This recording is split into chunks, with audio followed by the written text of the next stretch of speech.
Good afternoon. Welcome to Jim Munley's World of Weather. Clicked on to long-range weather forecast discussion for September 29th through October 13th. For September 29th to October 3rd, this is what we're forecasting the period to look like. We have a trough along the west and the east coast, region in between. And we have, I'm continuing to monitor what's happening in the Caribbean and influence to the east coast. And I'll get to that a little bit later. An upper trough and upper low will remain over the southwest. And an upper low and trough is expected to advance toward the west coast early next week, lifting the upper low out of the southwest, bringing an increased rain threat to the western states. And we'll look at that at the surface. We see here is a trough, then there's some rain here across parts of the west. The central states will remain dry under a ridge, and the eastern states will become unsettled as a cold front moves through the northeast Sunday and Monday. And we'll look at that at the surface also. Here Sunday and Monday. And with a stalled boundary across the southeast and middle Atlantic, and there's a threat of heavy rain and flash flooding of parts of the southeast and middle Atlantic through Wednesday, and will determine what happens over the Bahamas and parts of the Caribbean with a possible tropical development. It hasn't formed yet, but it will be developing very shortly at any time. Okay, we're going to look at the period now for October 4th to the 8th. And a trough forecast in the west with a nearly zonal flow across much of the nation. But if you look at the GFS, it more has like a trough, ridge configuration. Okay, and a ridge here, also a ridge there. So for this forecast period, I am calling for... Let's get to the map. Calling for above normal temperatures here. And I'm calling for anomalies up to 8 degrees above normal in the red. Below normal temperatures here with the anomalies 2 degrees below normal at least. And for precipitation, calling for above normal precipitation here. And for this region, probability of occurrence is up to 40%. Mainly across the southeast. And we have below normal precipitation here. Probability of occurrence is up to 35%. Going to look at the period now for October 9th to the 13th. The GFS has a trough ridge configuration. But if you look at the European, has a trough off the west coast and an upper low here over the upper Mississippi Valley. And the ensembles continue to show a low amplitude flow. So for this forecast period, I am calling for above normal temperatures for much of the country and calling for anomalies to be up to 8 degrees above normal here. And for precipitation, calling for a little change in the precipitation anomaly forecast from the previous period. Okay, now we're going to take a look what's going on in the tropics. All right, we have, let me get here. Radar, satellite, and observation, surface observation are indicating a surface low developing here across this region. And they're expecting to have a tropical development. But we will have two tropical systems. And we have this, which comes Iona, I think that's the name. And then we have Humberto. And they'll have effects on each other.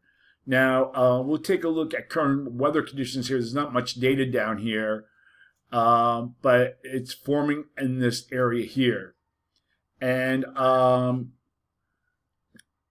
we can look at what some of the models are saying about this. So we'll go to the models. Which one do I have? Okay, here we go. I'm going to show you all the possibilities that could happen. Okay, here's what might be Iona. As the models are showing, here's Humberto. Now, this is the GFS run. Bring it into South Carolina. Humberto stays there.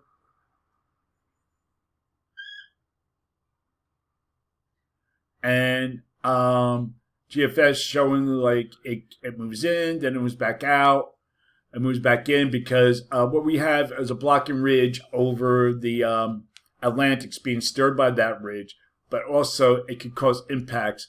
Now we'll look at the European.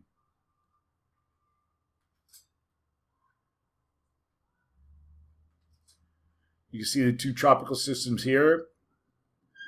They're similar, brings it in, rotates, and then brings it out. Here's the European ensembles. See, now there's a battle also going on here. We have an upper low here of the southeast and Humberto. And Humberto's trying to pull this out to sea, the circulation. But with the upper low here, it's pulling her closer to the coast. So I have like a tug of war, a bit of a tug of war. We'll look at the UK Met.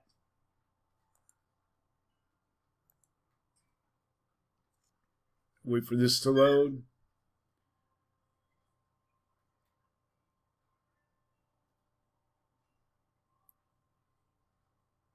You can see what might be Iona and Humberto here.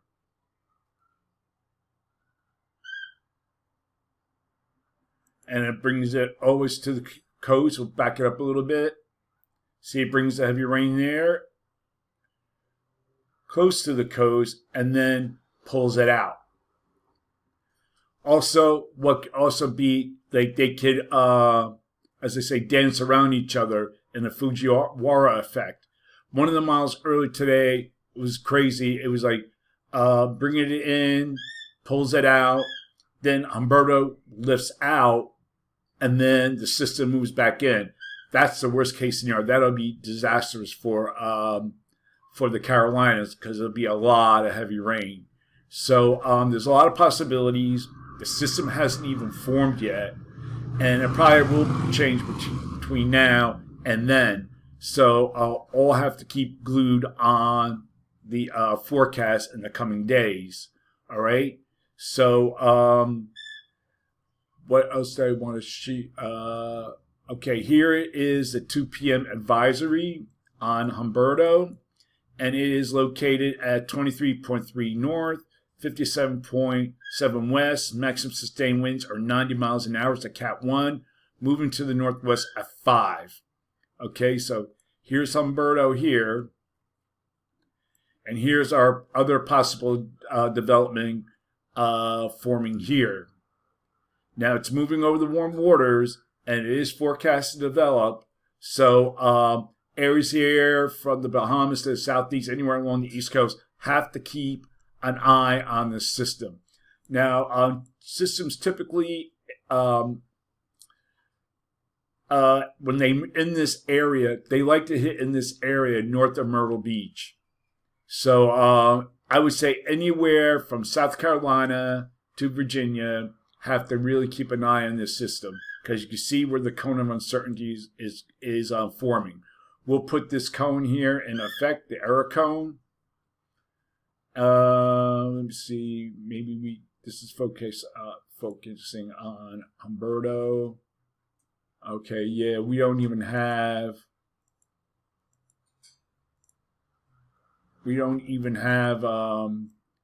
anything on this system yet, because it hasn't developed. So we have to keep an eye on this. There'll be more on this evening on my live YouTube live channel, so keep posted. So that is it for today. That is the long-range weather forecast discussion for September 29th through October 13th. Thanks for coming to Jim Munley's World of Weather, and have a good day.